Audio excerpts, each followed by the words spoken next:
Alright, y'all. Hands out for me. We're gonna bow our heads, keep our hands out. We're gonna do some quick words of affirmation. Put your hands out. Grab one of mine, grab your neighbors. My art doesn't suck. It's not trash. I belong where I am. I'm not an imposter. I belong higher. To the moon, to the moon. We're gonna go all the way. Y'all mess with the Walmart shirt, man. Frickin' with it, man. Walmart Pac-Man shirt. Alright, the topic of today's video is imposter syndrome. I go through it. Feel me? You go through it. We all go through it. Doesn't matter if you're an artist. Doesn't matter what you do. You're probably gonna experience imposter syndrome at one point or another, unless you're like a bumbling narcissist. What is imposter syndrome, first and foremost? I'm literally not gonna Google it. So I'm just gonna tell y'all what I think. If I'm wrong, let me know. Imposter syndrome is when you believe you shouldn't have achieved what you achieved. For instance, if you get hired to work for your favorite YouTuber, you're probably going to be like, a real editor should do this, not me. Or a real artist should do this, not me. So essentially, it's just, if you get a position, you believe someone else, a real blank, should be doing it, which doesn't make sense because you are a real blank, but we'll get into that for real. But I feel like a more overlooked part of imposter syndrome is when people tell you any praises you get for your work, you can't really accept those praises because you feel like your work isn't that good. You feel like you're cosplaying as somebody who can do what you do. You feel me? And like, that's the part that I think hurts the most, because a lot of people will just quit. They'll get so many compliments that they think everyone's lying to them, and they'll just quit because they think they suck. And I feel like a lot of that comes from gatekeeping in the community, but I'm getting ahead of myself. Let me tell y'all sometimes that I feel imposter syndrome, so y'all know I'm just like me, because this video is for myself. The first time that I really felt it was when I was in high school, right? So when I was in high school, I would just edit videos. I was just editing for fun.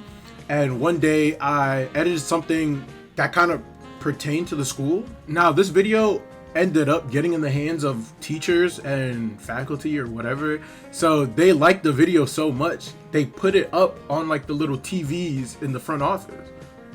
Wait, he's dancing on my hand. Wait, get it. Hey, get it. But yeah, so it ended up in the front office for like weeks. And then on top of that, I do certain things, like I'd make videos for certain projects. I found out that those videos were being used to teach other students, like, hey, take passion in your assignments like this. So like, I heard all of that, I saw all of that, and I just felt like I didn't try that hard. The videos weren't that good. Why is everyone valuing my videos so hard? And I just felt like I didn't deserve what was like being given to me, like the praises that was being given to me, the opportunity that put me in. I didn't feel like I deserved it. And like, looking back at it now as a fucking grown-ass man, I could tell you, like, it was a good video. I edited the video well. I put thought into it. I put time into it. I put care into it. You feel me? And that's the least they could do. They could have paid me $1 million. Like, they could have paid me. I should have got paid. Quick break from Editor Chest. Make sure y'all like the video, subscribe. Make sure y'all do everything that a YouTuber tells y'all to do, man. But yeah, that happening kind of just like opened the doors for me. And the thing is, at that point, I had been editing for like 10 years. You feel me?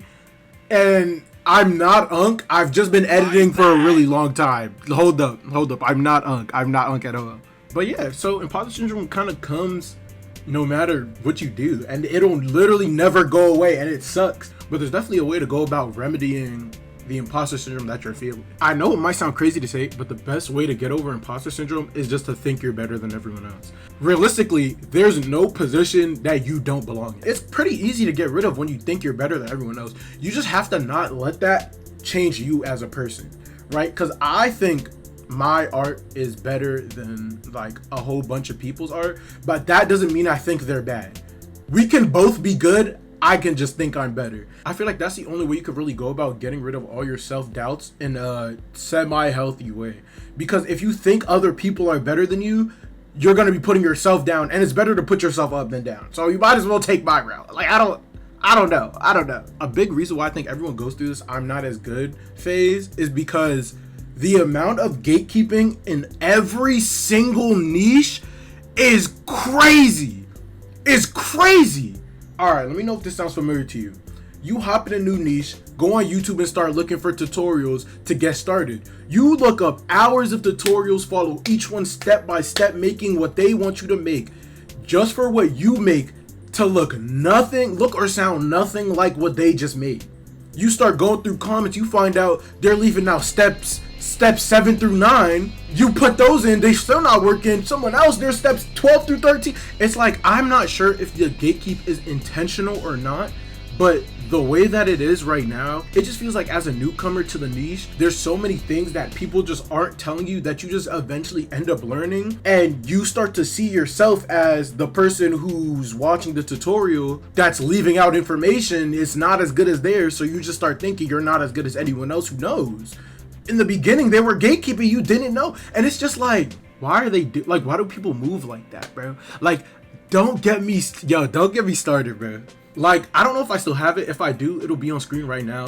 But I watched the tutorial to make a Fire Force AMV, bro. This is my first edit. This is my first edit ever, bro. And it's just like I followed the tutorial step by step, and the AMV came out so bad. All right, y'all, not to talk your ear off, but that's pretty much all I came with. I just want to leave y'all with a couple of words, man. Your art is fire. Whatever you do, whatever you're trying to achieve, it's good. It's literally better than everyone around you. You are it, twin. Like, you are it, twin. You're the greatest. Don't let anybody tell you otherwise. Your life also means a whole lot. You're not alone. Don't do anything that you're gonna regret. Don't do anything to hurt your family. Don't do anything to hurt your mother. I'll see y'all in the next one, man.